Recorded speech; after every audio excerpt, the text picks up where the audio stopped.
Miensa ma yetiefo ne ahwefo nyina kwaba na yenhye kasebo no ase emfa emawo. Yenhye kasebo na se na yekwo emfifi mantamu. Na awehosam a efiri ayesembrofu. Eno no eyekuro baako a ewo Gomua West Mensi mu mfifi mantamu ba ekyirimu se. Kan kwanhia atimi asi amewi akyire no. Enipa mienu atoyem honom a anatim kaja wonom atoya nom ewo ansie edwo. Na awehosam no etodwa na wo mo ekyirem se sprinter bus and the registration number GT 5873-09 ana kyerɛ sɛ walodu nipa edi free kanashi won kran mo a na wodi ani akyerɛ mu takrade na no ana wo mu kyerem sɛ wobra woduru sembrofo no ana kyerɛ sɛ ne back time no epaye wo hyenkane no wanya kokoduru ana okotia break ana ka no ebufa so sɛ mafia versus ninja ebu mfumpa saa ne dua bi mu ene edwasa wabere nipa mu kopi ona kyerɛ sɛ enipa mienu woba baako bema baako wo mo atoa ya no ewo ensedo wo ba ye Facebook no so a ye di videos no kyerɛ wo enada so no ye awurade me pacha wo ba ye Facebook no so a awurahu we aye no ho pictures and videos of inogan wo hwehwe ana we wani so ye yie na akwanhia no esi ye no wo mo na wo mo nisam bie obroni sɛ eyewitnesses no kyerɛ mu sɛ wo hyenkane no emirika tenta na wodi enti wo bra tai ne pae no wantimi an control no ho ba bia ana okotia break ya ka no ebufa so ama me no kasa yi enipa mienu amunum ho ade emoja ahwe guo wo ba ye Facebook no so a DLFM 106.9 video no eda so won so betimi ahwebi pa kire se we no enya de se anika woni twa video no so a de obeka ne se man never is na kire se nipa won sa hwe wasase so amanebo ni kire mu a se wo nipa mienu a amunum ho wo moto ya no wonse ado no a afoforo pinu a enso ana wo prepare firi se sprinter bus de efa nipa 23 ana emu mienu ewu enti akire se 21 de baby a wo da no ene enyan wo mo kire se polisifu aba befa emu no ana nipa dodo no so a prepare no de Winneba Trauma and Specialist Hospital ewe Winneba na mno kasai yedo mo akwakogu a aye awehosem papa na mama yentie samia akwanhia ne si ye no de kwa so kakra ewo sin ho ene se de brabon na esi ekro aha na oba ne ti ha enti oba ne moja na egu ayi ohu de amechire oba ne moja na egu ayi mo yi ni na be ma no so na front wa ha be ma no so ta de na yi ofri we ni by force na be hwi e be to ha enti anokwa no nsa se ni na bubu ene ni moja free na su ni anya sam kepro enti first service for no ma ya de papa because send no musuru ase tamene na de na esa nto du pebe wa do mo ya de na police for so ya de pa nga de se de American se nya no sina obo mo yo mo si o madana aye na mi se stop enti we no aye mrantie no a wo mo eboaye wo bra na kwanhia no asie na wo mo boa ame atwetwe nipa na frase no ana wo mo kasa wo mo kire na ebusua se de video ni sitie no aye no hu mojasam kakra eno ntina meka se pictures and videos of inogan wo hwehwe ana wi wani so a enye yie eno nti video no aye bibia wo ho pa kire se ye kurom ha de na eno achi ana brantia baako a wono accident no esi wonanim na wo kire mu ene kwan ye fa so ene se de akwanhia no fa so esi ye no wono so ene nsam trofo di nkomo eno so mu nsam ne red card printer red one you see of doctor car 09 o di abaki offense edem ama enipa ewu no advance na nipa mienu guy na de ya ne say car ne pa no back tire o tia brake enti to ni so tia brake place kiri so enti brake no tia ya no ana car eyi ni tika ne ye sen car dane na nwe na esi pa ho dane first dane na eba dane na do ko nti mo ti sa side ne bo ni obi na da kana se ba wan ka so uti a o so body ne si bona o ni se the black one na wa ha me be ni first person me ba ha me ba si so mu phone ni o mu ni ni be ma 574 na ya ni 574 na apam jansi 574 o ma ya din ya mi si o mu papa because rest o mo de ba ya ni anya o man ke ni pe be do black one na egu ha obu wa ni mu ebu kase basa don't time for the moja na egu so we from ha bo say or the things say from they were hand and standing na mo mo say they actually dey teaching ade bia ya bo front enti amane boy se mutie se ne esi kro no a abrante baako a akwanhia no esi ye e wona nimu no ana kyerɛ sɛ wɔde mo enkyeremu ɛma ensɛm twerɛfoɔ na woba yɛn Facebook no ɛso a ɛyɛ DLFM 106.9 na wɔtwe mu deɛ mɛka sɛ da bia no akwanhyia no foforɔ si so hu foforɔ si ti wɔ mai deɛ pɛ ho ani ana yɛnto akasɛbɔ no ɛso ai yɛto akasɛbɔ no so a na yɛbɔ adi awura mu ɛwɔ Upper West region nim na hɔnom ɛna de hyɛ wɔnom wɔ gyirapa a ɛno no wɔ Upper West region mu ani abere pa mboafu wɔnom sɛm nyinaa ne sɛ asɛm deɛ bi kɔ so wɔ Y High Court na asɛm na ɛkɔ so no nyame anim no kure ni opani bi a ne din ɛde Eric Johnson a ɔyɛ CEO ɛde ma Royal Corsi ɛyɛ Hills Hotel opani ade hyɛ bɔ mɔden kɔtɔ ne so werɛ ɛkɔgye ne nkwa de firi nsɛm yɛ yaa yɛ no ɛna asɛm no nipa bi a wɔnom susu sɛ ɔmo ho bɔn saa owó no mu no mmra ɛne wɔ mu di ɛwɔ yɛ Y High Court a nsɛm no gu so a ɛkɔ so a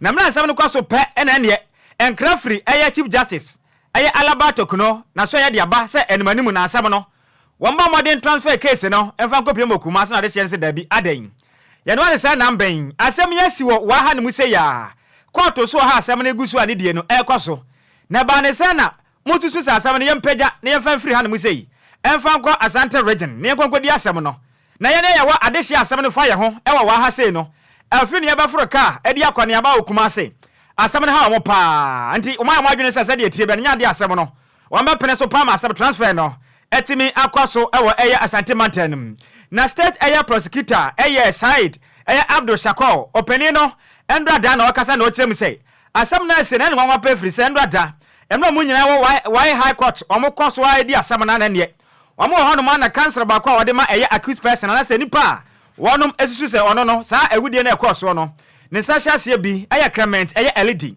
wɔn wɔ hɔnom asɛm deɛ ne kɔ so ananiɛ ɔde nkrataa tenten de baayɛ okyerɛ mu akrataa no efiri ɛyɛ Chief Justice ɛyɛ Getu Tekuna so ɛyɛ ɛna aba na ne nyinaa ne sɛ asɛm nie no wɔn mabɔde ɛntagya anasɛ ɛntabiri asɛm no ɛmfa firi Y Court ɛmfa nkɔpie mu ɛwɔ yɛ kuma sɛ hɔnom na asɛm no betimi akɔ so hɔnom na mena asɛm no ba saa pɛ ɛna afia asɛm deɛ na ɛkɔ so no mpanyinfoɔ sɛ deɛ bi saa na ɛteɛ deɛ a ɛne nkrataa ne hwehwɛ mu ne yɛhunu sɛ krataa yɛ ablanteɛ de abɛn ɛyɛ nokorɛ anaasɛ nokorɛ bi nim ɔmo hwehwɛ ma na ɛsɛ asɛm no saa papa na teɛ na no na ɛyɛ principal state attorney ɛyɛ side Abdul Shakor ɛna ɔne nsɛmtwerɛfoɔ kasa na ɔkyerɛ mu sɛ asɛm wei no ne ho adwene papa firi sɛ asɛm deɛ na ɛkɔ so wɔ Y High Court no adansefoɔ no yɛ maako du baako ɛna ɔmo wɔ asɛm no mu na maako nson ɛwɔ wa emu maako mmiɛnsa so ɛwɔ regional police headquarters a ɛhɔ nom na asɛm deɛ na ɛkɔ so na ba ne sɛ na asɛm yi yɛpagya ɛde akɔ mu Asante mantam na mmerɛ ne nsɛmtwerɛfoɔ kasa no emu nkyerɛmu ni.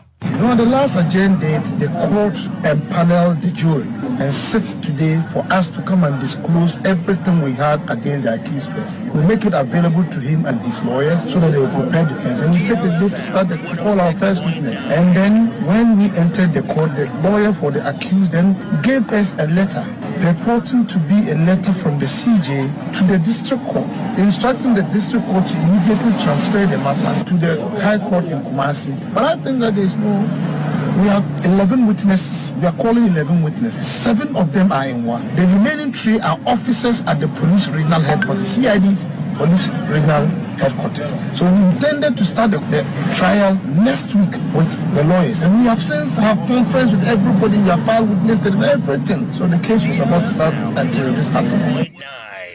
Any awuti ye principal state attorney Said Abdul Shakor ene na wote ye no. Eno achi na de hia wono motete eye okopiem wajirapa no no Upper West region mu a. Wono mu kirem a asem de na ekoso ho no ma ye pagya. E de akopiem Asante mantam no. Enya de e be ye wo de efrise. Asem de na ho na asem ni se esa asem no wo moto aso wa ha court wo. The question we are asking is that what is the content of the said petition that generated the result from the Chief Justice? Because it means a petition was sent as stated in court that the A1, his mother, was the one who wrote the petition. So that means if we also raise a petition here to the Chief Justice that this is the jurisdiction in which the murder took place, is it going to also warrant a reversal of the matter? Because it means the person who generated the petition to the Chief Justice has an interest in the matter. We also have an interest in the matter. matter. The whole Upper West region has an interest in the matter. The state has an interest in the matter. So are you going to just sit down and just consider one petition, one letter written by a mother to to the Chief Justice, and the case has been transferred? And now we are also asking that, are you saying that we here, for example, the indigenous people here, we should be able to transport ourselves to Kumasi every single time?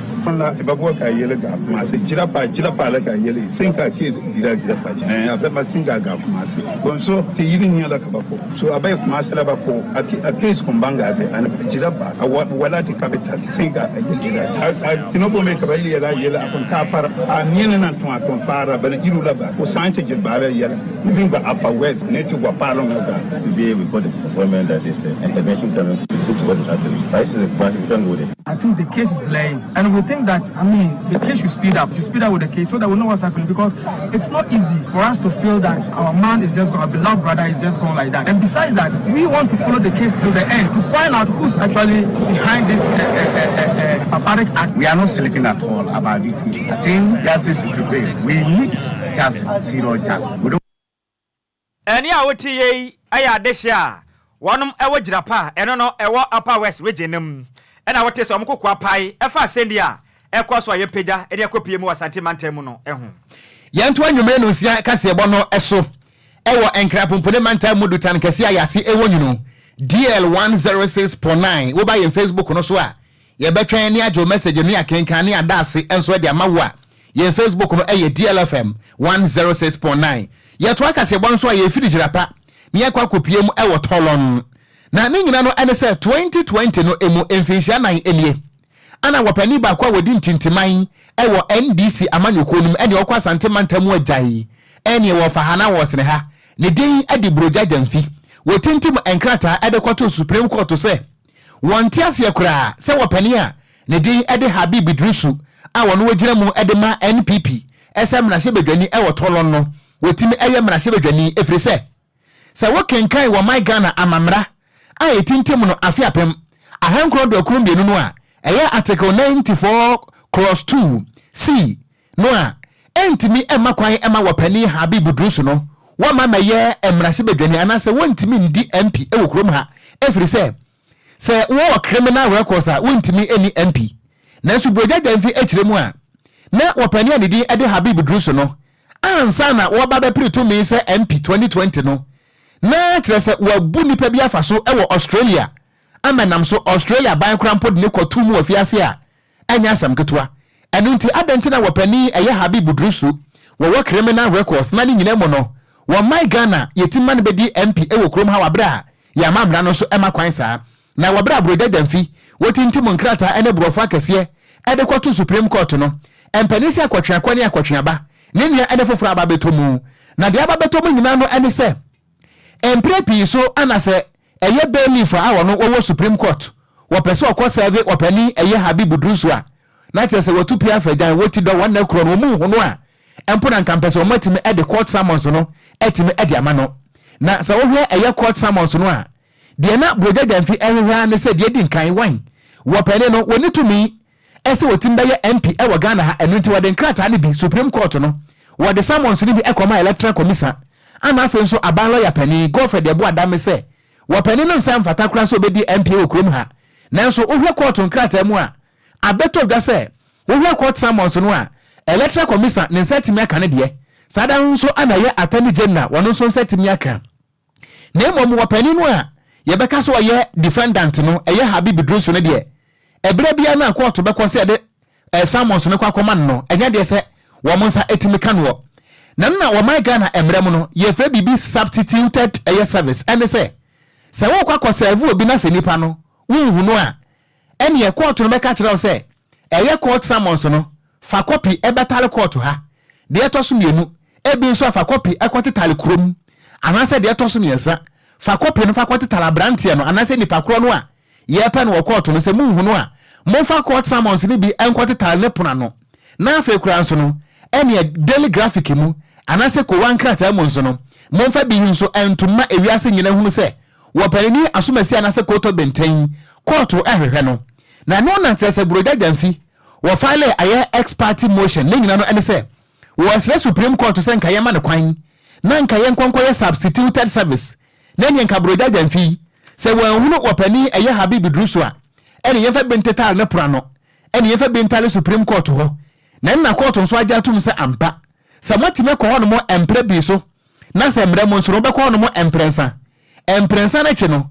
se ye hu a substituted method and the best option ti Supreme Court amakwan se no wopani ne di ede Habib Druso no yen serve no true substituted service na Supreme Court hwese enkrata no yefa benkwate tale Supreme Court na ewiase nyina hunu se wopani Habib Druso ya ehwa no ye hu no de atoso biem so yenfa bi enkoma registrar ema Supreme Court de atoso biem so yenfa bi enkwate tale tolon ane ne mpota mu abrante ne puna no na ne wo pia badwon so ane hunu se ye de de bo hayi obekọ ne bo do remi fa so latido na wo hunu se ye midwane ye na fede de atoa mi o enu nti eno ane samu a efri Supreme Court aba echirim se wo pane no wonti menwane na enwane china enu nti se court grant order e de ama bailiff se wo pane a ne di e de Habib Druso tolon MP no yen serve no on substituted service ya we ene ensamu a efri Supreme Court aba ye bomu ese kase bo na ye de amaganafo enumre no se kase bo yi official. It's official. DLFM 106.9. Ye to akase bo no so ane ye bodi awuramu ewo dom kuma ewo mrahye badwam na wono makasa kiremu animanim ya Yankopɔ ya dom na mrahye badwafo esa kwa setena biewo a omo de request ede kwa kopiem wo mrahye badwam so omonya hwehwemu emfa anama wa ba etia banwa so emekyem bi amanyokoi kwati kwa bi amofa so epa Ghana de hye bi titiriw ene MPP amanyokoi no mma bia kyese wono no mo qualify bibia ni wedi omo dance so mbetumi aye kyese ahobambo adwuma anase security agencies no mbetumi akoma akodi dwuma na so MPP amanyokoi aba moden afa kuntuna ase ese se mabiri ni wo mwewura security agencies ni mu anyame anem ne kure ni enya de a eso ani ye kura na minority leader kasa atofosen ena na no dwade atwa mwen ode bato nsɛmtwerɛfo anim sɛ yɛnka na Ghana fo nyina nte sɛ MPP amanyokuro no o amode atena sa yɛhyehyɛ na o manka sɛ mese badwane bi o MPP ni no mama na kwanya sɛ enipa bi o MPP amanyokuro ni ba no sɛ nipa na wasafatau so nsɛmfatau sɛ wɔyɛ tenten sɛ wɔyɛ kokɔ sɛ wɔfɔn sɛ wɔyɛ kɛseɛ sɛ de otie bia na nipa na akwanya sɛ odi nipa ma akoma aduasa 30 ɛde mɛkɔ wura security agencies nim sɛ bɛyɛ betimi yaboa na wɔnom so anya adwuma hye na no na ense wo beto abonten no ena interior minister Henry Kota beka sensam na minority for the abonten no nyame anim nukure ni no kura ba kumpo nim nkontompo pa na NDC amanyoko na tenase ena mo anwene ne kama pa de ahye mpema amanyoko ni sente no Ghana fo nyina mo ansam ni nyina bongalat empa ba bi ntontwene kura no mutietia so na no kura ba kumpo nya de ewo mu bi na no ati ena minority for na saba abonten ya beka sendrada ena to forcing kiremu a ensema hodo interior minister ebeka ya no nyame anim nukure ni papa yi otwa ntoba papa ni sente ono so ne nsem no Ghana fo mabɔ ne kama pa na mkopa bia dasbin bisi ne yemfa ntum ne yentiatia so ne yemfa jantum ne yɛhye ne kura mfa sase we so free sɛ papa no yenkontompo nipa okasa na okire mu sɛ papa Henry Koto agene hudi pa sɛ NDC amanyoko no o maja bi da sɛ mre bi atwa mu mte sɛ adehye bi a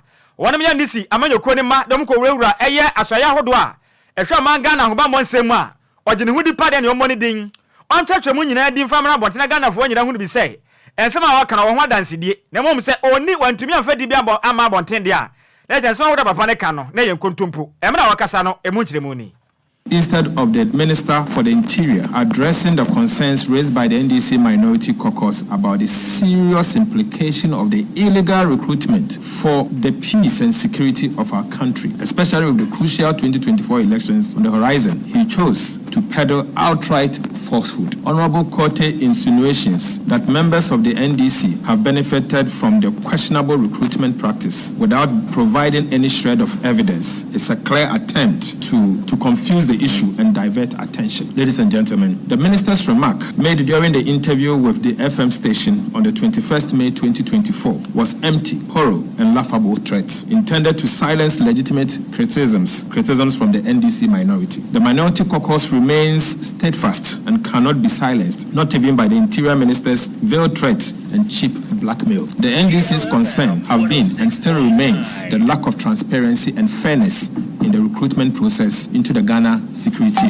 Services. We highlighted credible information suggesting that the ruling NPP is manipulating recruitment processes to favor its parliamentary candidates with about 30 slots. Eni a woti ye aye dom kuma amna se badwam ba no dini kasa ato forsen eno wachi ne wasan kire mu se ya kasa interior minister ba bonten abakasa a kire mu a afu we kura kona nim ne nya de maba moden abaya public announcement se kwan de share ekwan be fa so apa Ghana de share bia wonu makokọ wurawura mu e ma makọhwe ahomba mbonse mo ma Ghana mo ne se dipa no obekọ Ghana police service anaso obekọ military anaso ba kwabua oye odumjadwumakuo no omo ma moden be announcement na mo fan krata bia ma monte ma Ghana fo nkoto bi no kire mu se wonyina hyehyɛ bɔne a ɛkɔ so MVP amanyoko na kache a wonyima ekoti kwan hodo mo fa so no mo fa amanyoko ni ma ede kwagwa wuram na afin so nipa bi ho no ma ɔmo mfie no ɔno ma boro ɛsɛm ko ma ho mugem na so ne nyina chi no mo maden enyi ɔmo fa mfiri ɔno ka ho bi na mo ma Ghana sesi anema entumi koye emfa ma ho bamboku no ɔkasa no so emu nkyeremu ni. The minister's announcement that there is going to be a recruitment this year without public advertisement in the sale of forms because the government want to clear the backlog of previous recruitment is untenable, outrageous, and very disturbing. May I use this opportunity to ask the minister the following questions. 1. How does the clearing of his so-called backlog ensure that persons who might have exceeded the cutoff age for recruitment or may have developed certain health-related issues are not recruited into the security services? 2. Since when did the government of Ghana block recruitment into the security services by restricting access for only a selected group in the name of backlog? 3. Why does the government take pleasure in the destruction of our strategic state institutions, including the security services? Ladies and gentlemen, the people of Ghana cannot be deceived in the name of the so-called backlog of persons waiting to be recruited into the security service. Eni a woti ye ayam da kuma e wamra hye badwam omo ano eba no dini eya kesa ato forsen yanto akase ebo no so na yanko animu a Ghana for messages ne kakra aba bebu so pa ene ekwa match pass ya akwese Roman fo ekosi efunu e wo yin Facebook no eso na Godfred edu afrifa ana wo so wetie kase ebo ne live e di free famous one e wo asokore yeda ase pa ana me wo fa se mamon Belinda wo so wo fa me mo adu na ho tesen me wo fa se me hoye na me won fa se kirem se efiti enura bepem sa abrei adenta housing down wo mo da so mu dum so na ka wo mo a wo se wo mo frɛ ECG fo anu a de ECG fo kan na se transformer na asaye enti dian ya ana wo kan nti wo sere se ECG fo ye adenta housing down wo mo da so mu fiti enura bepem ne wo so ka sa ekura na hye fredi mu a anka pro ana kofi parliament wo se wo ka kire Ghana fo nyina ese hwe na wo mo eni amanyofo achi efise December 7 ya ekwakoto abai Ghana ni hwe wasetrem na to aba ma okokuro moten so enkire wo se bio nyansa ana no so wade abai Dr. Down Blow we di firibrim so apa usika ana o say one thing that should be of great concern to true citizen of Ghana is ensuring the NPP returns to opposition. Boy wa ha amanyosem say ya ma hwe enti wo de anyahwe ya mama nyosem no eto nta kakrate na monye me ento akase ebo no so na yanku yanimu an a private legal practitioner and was a anti-corruption campaigner ne din ade Martin Pebu wa lawyer wada to that them say Ghana sanka ye serious wa ho esese nka kane finance minister Ken Woforiatai esese nka wadamu e won sanwam nanka eye aprisanfo zontori nanka wo numbi efrise wa bo Ghana fom say eto ana odi akwetena ba bia wote no na Martin Pebu etirem say nansan wo hwe eye enhwehwemu a eye Fort Rem na Afenso Media Foundation for West Africa wonom edebeto edwanu a na Fort eye estate etirem say wo hwe contract ya Ghana Revenue Authority ana Afenso no eye SML womo ede womo sakwahye asese womo bagigi sika eto ede ama Ghana ban nanso wi akire sika twitwiri die ana se SML foi mekire Strategic Mobilization Limited fo womo adwiri ede kono a wopani Martin Pebu etirem say sa breda wo my Ghana finance minister na eye Ken Woforiata eno nti wosirem say sebieburu sebienya adodie wadie anabon no ho eno nti ebra so senka yewura Ken Woforiata yi yedne kwakopie mu ewo emrem na samran ebubono a nanke na kwakopiem ewo ye ensamwam nanka a prison for zone tori no wono so akwakodibi wo kirem say akwati sase efiti bra KPMG report no mampani Akufo-Addo emede beto montrenso no wono mu a asa report no obroni beka no sa indict wo mo nyina no wo mo te hono mo akire se yenka wono mo de che akwati sase Ghana ha no se obi enua wa ba mu a yenka na asem wosisanka ye demra ye dwuma esesanka ken wo foriata yi wodemu dadada efrise sabra no wati so finance minister no wono ne nsam ana sa contract ne fa ya enam no kase wo maga ne aboka se susuro enu nti wosre Ghana fo titiriwe eni ekwa hodo eni civil society organizations say wo bia nya de obetimi se de be ya wo panike no foriata yi ye be jeli no ofire se wo maga na aboka e wo sa contract no a wode ne sa ehya no emu Martin Pebu emu nsem de. We asked for the termination of the contract, which is very clear actually, and then prosecution of SML officials and the Minister for Finance and his people, Furiata and his people, for causing financial loss. Because I've seen parts of the report, the ones that are showing that SML didn't deliver. So we need to now quantify how much we lost and to hold Ofuriata and the other persons involved for this loss. And also, let's not forget, we need to terminate this agreement because you see, Aisha, you know it very well. In law, when an agreement is void, the Supreme Court has made it clear that when an agreement like that is void, public agencies shouldn't pay money. Any IAT a private legal practitioner, our Nwasa anti-corruption campaigner, Nedi Ede Martin Pebu, and what the same way atu eja.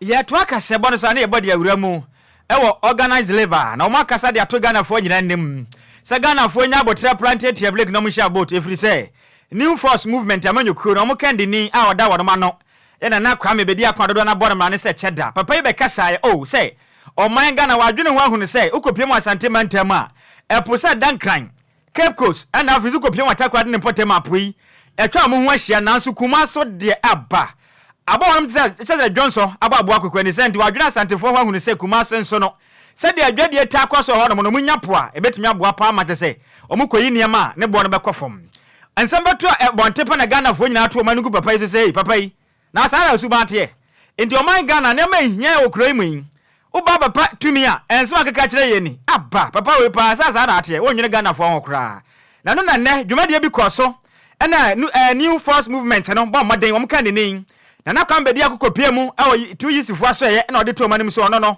o wanche papa de ma o man Ghana free sense hye na wona betumi aboa e ma Ghana ne ma papa timi akwaso ye pa de ama o man na no na eye 2 years fo mpeni fo beka se kire mu a small de beto abonten na kwamba dia ko beka ye no Ghana fo anti asem na se ye ni sante omunya aboto fite papa na be kire nsem ni mu a small beka ni kire mu ne mu da ho pefe se papa no wa ye krado na hwa ni sua hunu ni nim dia pa ne hye wa ye na opo no obetimi dia kokuma se with papa ni kire mu no emu da ho ye pa na okasa na wo kire mu se wo hwa hye ahodo akwesi bo no beka se ni hye sifta ahodo a papa ya hyebo so de baba na betimi ya bo ma Ghana yatumi akoya ni mpa wo mpunto mu frisa papa no wa wi ataso se o man Ghana na ye wo mu no wa ya kado ahye ne ma bi opese o de beboa ma niama etimi kwaso ye di ma o man na mena wo kasa efa eye proye kankan ana afi so eye kuaye ho o mo sa kasa ye efa eye suku nsem mu misra dusuamu esensem mu afuzi apomoden ana afi so ewiam sakira ye ho na kwa mbedi akode tu dwa se ono ne dia obehia ne se Ghana empenifo awodo mo ka bia wo nyina no titiriw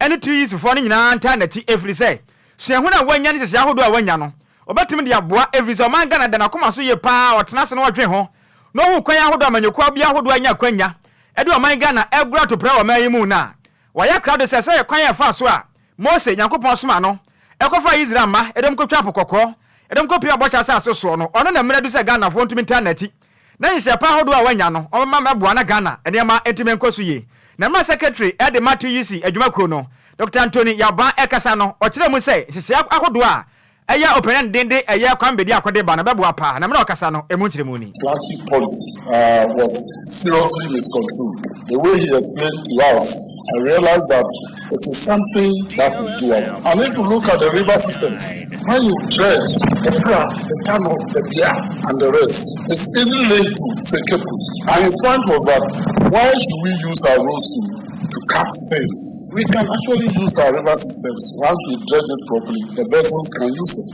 And they can transport things from Accra to the north. God has given us a huge river that we are not using. Any awuti Secretary General at the TUC, Dr. Anthony Yaba Okon. Yay. The da no. No ebe juma. Oh yes. Oh say cheda no ho.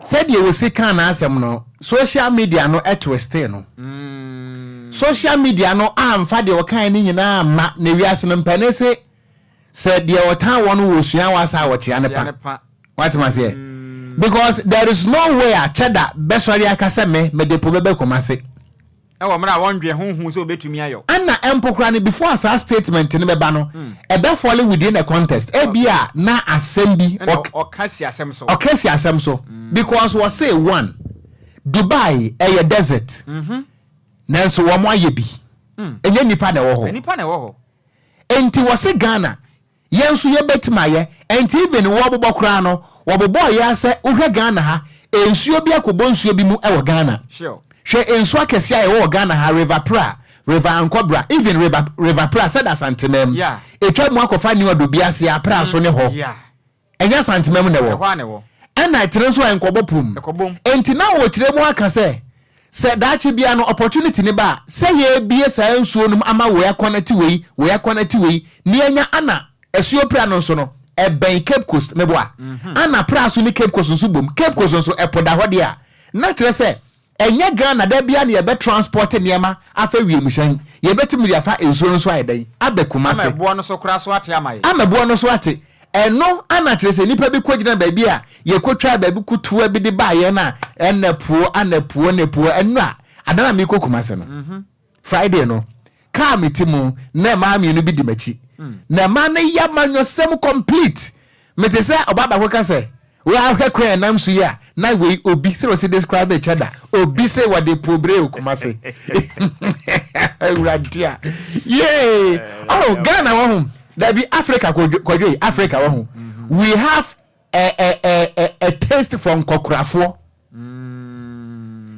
Senegal ana wo moni ebieba on say Senegal president 44 years Senegal wo motu makesa ama brand young boy 44 ababedi ade you see Ghana no ye pe Nkokrafo no a anyway okode me huru ne say ya ho say enje ndi hum bi we mu se niema we ye ntumi na so hwe o ma we ya japade ayewo no sabesi enya ka nifo mbadwene o ma enyi ho pa o ko menyi ni sanka be ko ba bia ko babosia da ye betimi aye wonim se Ghana Kwadwo efiti 1957 ya je yemfa ahodie yi senka ye mpanifo di nukure ma ye ho sanka ye ka ase nyina kura na mwiem na emfa fo mo kura nkanchen yen Singapore de na wo Malaysia de na wo okwade ba kwa eche ma adwene sis anso obi beta biri ni sika de amon se je se bosia no no nim ne pa wo wansa de bosia na ayeden ama so onim se bosia de ma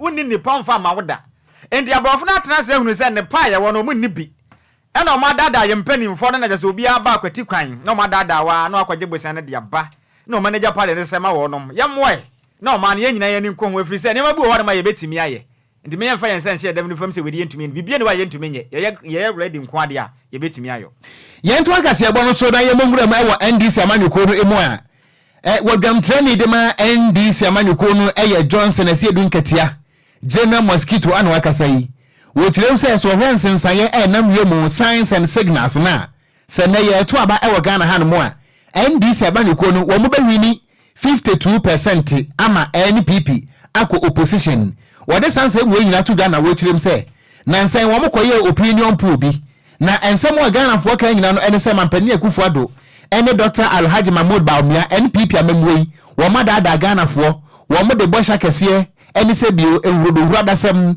ana wo mo de baje to me ene so bi akire no akoye Mr. Do Little ene to akire mu a na bibia di adanse se Ghana fo abre Ghana fo no wo mo ho se wo mo de to me no ema NPP ene ntise ne ye to aba e wo Ghana ha no mo a pa ade se NDC wo mbedi nkunimu a 52% ana wo edibedi nkunim Johnson ase edu nketia ni nsem nie. Well, if free and fair elections were held today, we will win hands down, one touch.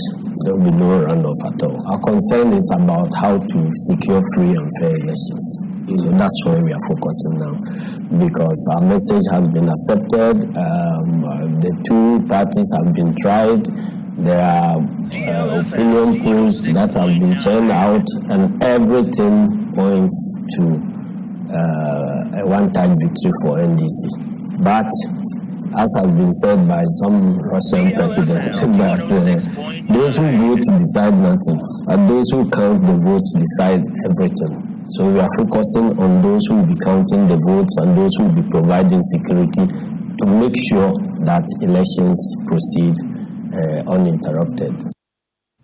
Any ayeti NDC National Chairman Yera Johnson Esiedun Ketia and this handsome way atu edra apakan GH atenase yenko na agopramaso nsem fentem frem yemfansomo. The Yale News.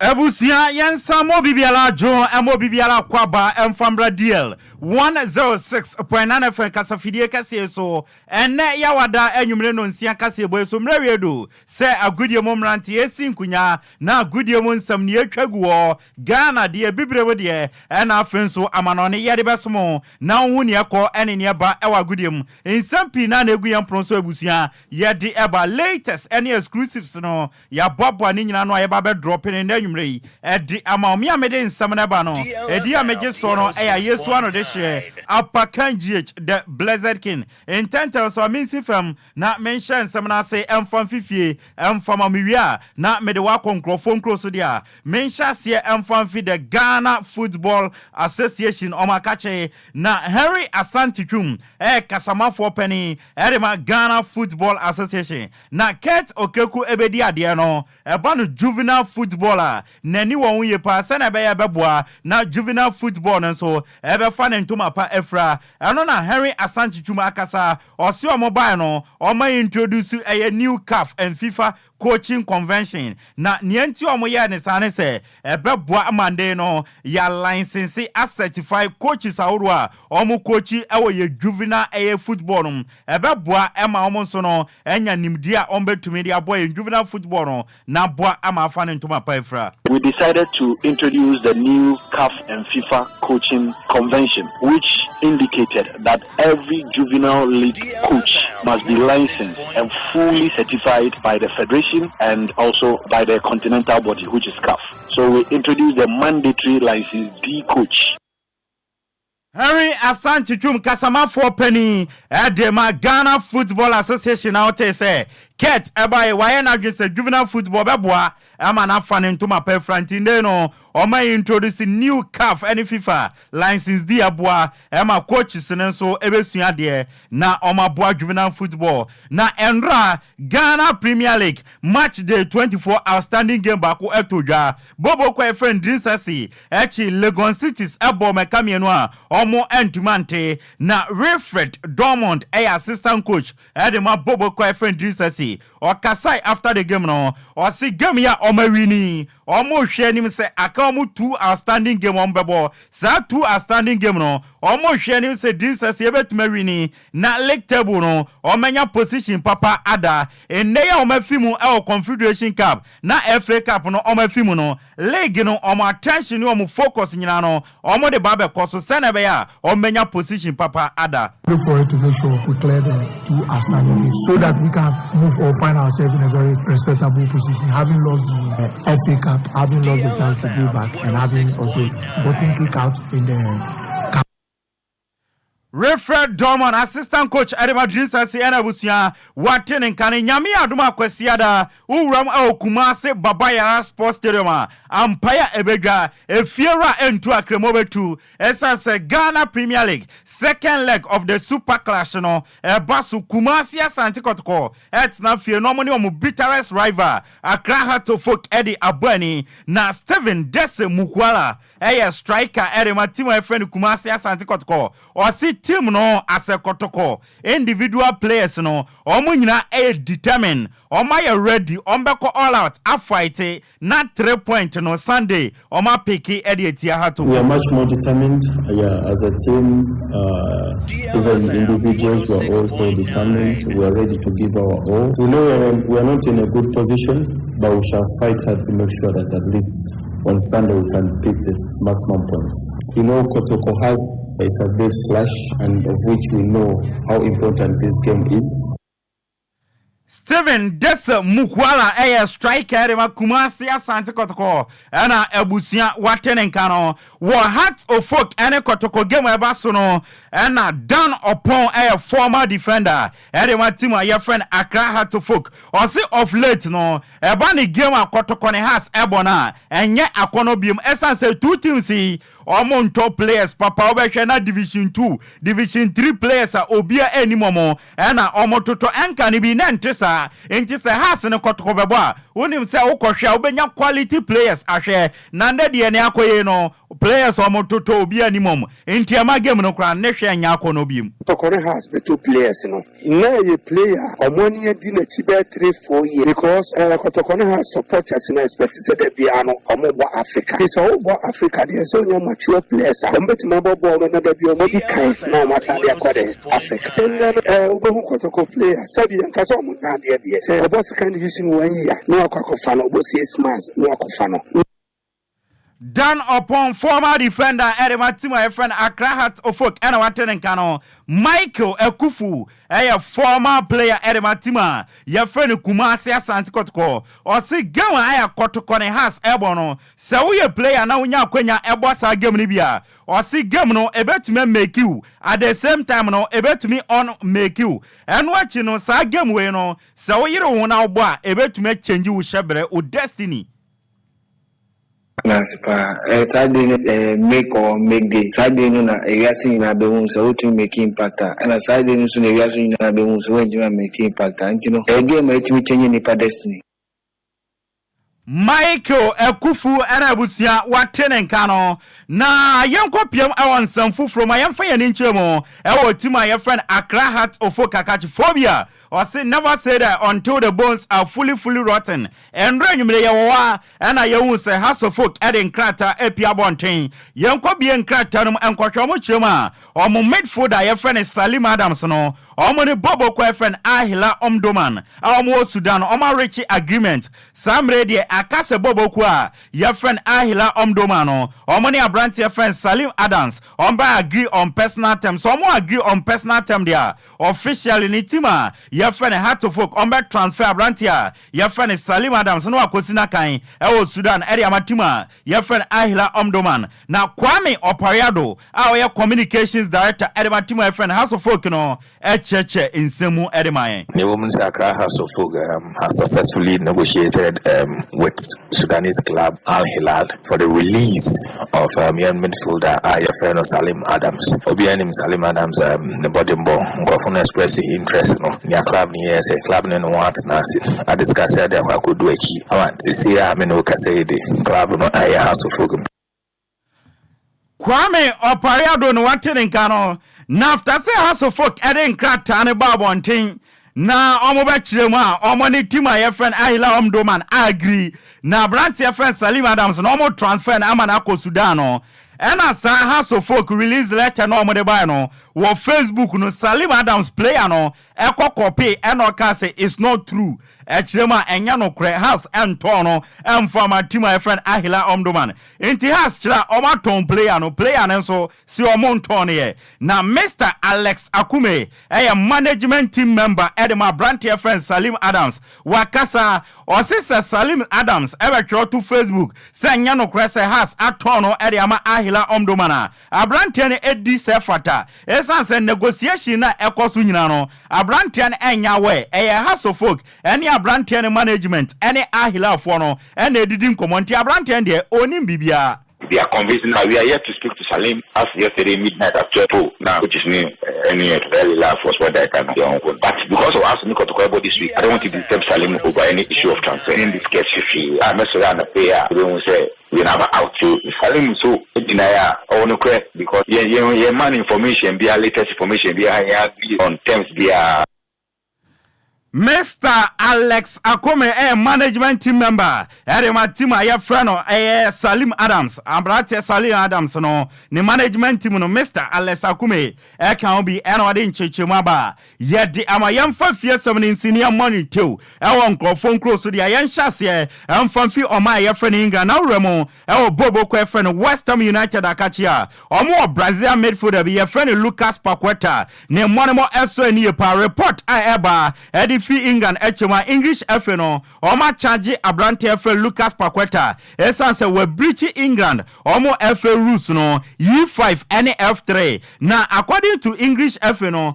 or more chema or more quiet no or more unsa Abrante we no ne bomb betting sense bimo or share that ekodi yellow card be and a card be a hold or sanabaya in Crawphobia trap bet on bediska into omo hwehwe no or ma unsa no kwento ma charge Abrante now according to English FNO, almost Lucas Paqueta Ewa till June 3rd, 2024. Send the other response na ebeba yin wano. So when to me yin wano dia, a so tia ewa de mano no. Ebeba aye de wonsam ede atuanim. Na uram our team my friend Barcelona Kachia. En chebiane like se ombeja mo manager. Your friend Zavi ombeja no kwan. Na nia yeti ene se uram our Germany.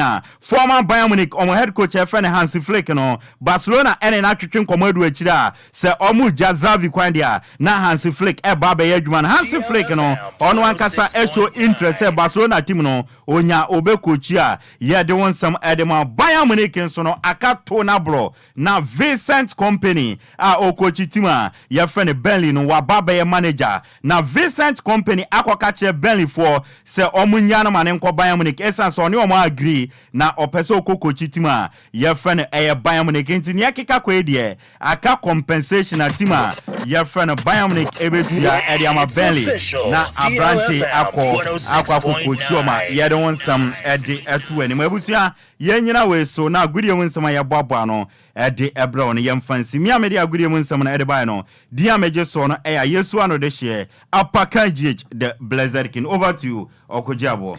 Mera se Apakan enti mamemfa ebra na aka no ema etiefo na wo so enkyere wo mo adwen sofa na yen sofa ebre anaso no ebusuan kobo ne nyina no ene se national chairman edema NDC amanyuko no Owura Johnson na se edu nketia ekere se na ye to aba na se bibia eye free and fair NDC ebe wini election no by 52%. Me pa cha enya no so na yensu ye gina na emom yenso ye wotumi se ye be conduct opinion poll e wo fie ha me pa cha da enumre ye se ko ba se electoral commission se enumre ye kwakoto aba Ghanaian auti kaseboyi wo beto ediama amanyuko bai wo beto ediama movement bai e wo wankasa ho ye nto aba enumre yi 0534 050199 0534 050199 and 0593 406565. Good evening.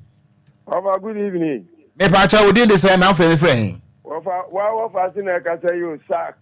Sack what there? Selectoral commission Ede box be so wasi ento aba nwume ya obeto ama hwan Osun kokoko na eko Meda say good evening. Good evening bosu Me pa cho di say ofre hen Obede pombe na kata no ha Mami ntie obede pon Because free sama come to 4 Mami ntie o All right The bashe e utu aba na wa Me de mazin chene say she was sitting na choba pa Shani oman eko. Enti wo beto ama hwan. All right. Then I said I can the same thing. The same thing saying. I'm never. Meda say good evening. Good evening, Okogyeabour. Never call there. Nyame adom wo dey say na afre me friend hefa. What's the Madina? Mami ntie me pa cho ye to aba na abeto ama hwan. That's one so no. Obeto ama oso no ho. Yeah, that's say good evening. Hello, good evening. Good evening. Me pato did this of free. O say Mami nti on fi amana so beto ama hwan se to aba nwumre ya.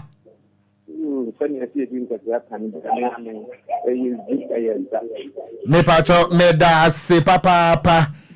Good evening. Good evening. Me wa fa se be nie. What I say, actually, first Ama sama mami nti obeto ama hwan.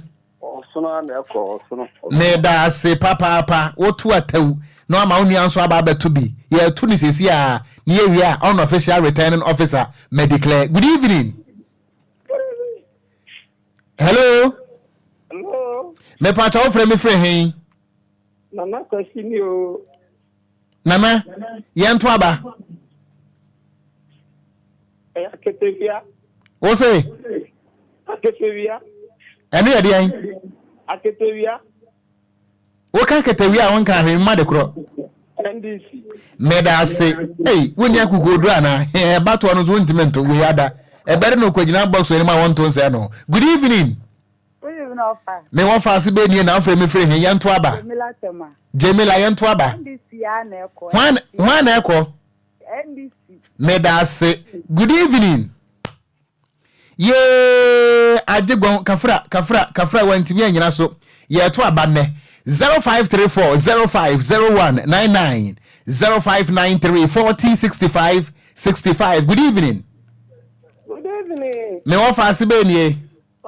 Mama Esther ni osun kokoropo. Osun na ekọ ho. Osun na ekọ. Me da se papa. Good evening. Good evening. Me pa cho did self frame frɛ hen. You James me prefer Dansuma. Dansuma me ento aba. The Ghana is in the NDC. Obe kwa NDC ho. Yeah, da se papa. Ofofro nso emra. Good evening. Hello, good evening. Good evening. Odi the self frame frɛ hen. Obeto amoso no ho. Me da se papa 0534 050199 0593 40 65 65. If you had ye no election no free and fair. Within the same now beto ama hwan. Me pacho me din dianti ya metro ama abaplanto. Hey. Ewurade butterfly. Okay, into butterfly so nya ba ko ha. Me da say good evening. We did the self frame frɛ hen. Ofa dansa ka so temkra. Piao. Efem Becky because I feel so. Becky ma menti on frame sawam. Obeto ama hwan. Metro ama small boy, metro ama young man. Go craft on the abromo. Cheda wo ho. Ai. Cheda so nya ba ko ewa ha. Mo ma me fa ha. Good evening. Ofa. Me wo fa se. Is coming again. What say? The victory of the is coming again. And think about what man this one. Get up. Medas papa was say straight up. Ufri Jamaica neighbor. Good evening. Good evening. Your friend Kwakwasa. Kwakwasa beto ama hwan. Cheda na eko. Cheda wo ho. Cheda nso anya mienu adwo nko. Medical say ah. Mene me chairperson, me vice chairperson wa ha. So for penny awati ahwe. Good evening. Hello, good evening. We did this now frame we am my last voter. Tomi enko. Your friend me dan no me da ban to le kameto ase no. Obeto ase no. Meto ase no. Ewurade me da. Good evening. We am my last voter. Tomi enko. Hello. We did this now frame hen. Kanesi ka beto ama hwan. Beto ama osono why? Obeto ama hwan? Osono me da say good evening. Hello, good evening. Obeto ama hwan? Beto ama osono MPP. Me da say eye no numabo yakrosu eye voting. Enti say na elections ni kwa Kwadwo. Me no bo hu. Okay. NPP amanyuko ni enya 1 2 3 4 5 6 7. Enti NPP osono enya enson. Ena NDC enya 1 2 3 4 5 6. Enso enya ensia. Ana nana kwame bebi akocheda enya 1 2 onyamienu. Ana afafranto enso alankodwo trematen enya baako. Ana yenso ayebeto asen no no yenso enya baako. Enti unofficial electoral commission. Kwaye Okon dia ya na yo. Say dia ya na msa ye no. But when intimi nye yinyira so ma Ghana fo. Oh, dabi. Say dodo na mfrɛ ye. That's right. Enti ye kwaye ni mu no. So obeka say du nketia beka bi wa. Yebesaba. Yebesa say MPP amenyo kurum so beka bia. Yebesaba. Yebesa tena ho. That's right. And ade ya me ya ba ko ne say Kwadwo anko anya ba ko kra. Dabi on the classmate fo ni na wafuom. Wafuom de oma. Yeda Ghana fo ase. Oh, Ghana no de ma ne ye dani o. Ye ma obi akwa mo kire na adwen. Na Malados Timothy and was say I will vote for NPP. Ewo Facebook yeda say papa mo nti aba no an ye tokro no. Na DJ Omarion and the ko Facebook no eso. Yes also DJ Hitman enso e dia woso no ebeto am so kopem say non du ebebo. Yeda Ghana fo ase. Edia mejeso say wakinkani eye gangster card ya mitenkura. Okogyeabour Ocran mene Nhyiraba Kwadwo Sammy bi osofopenia mahwease awurade bonsam mamansam ene dia wa confirm me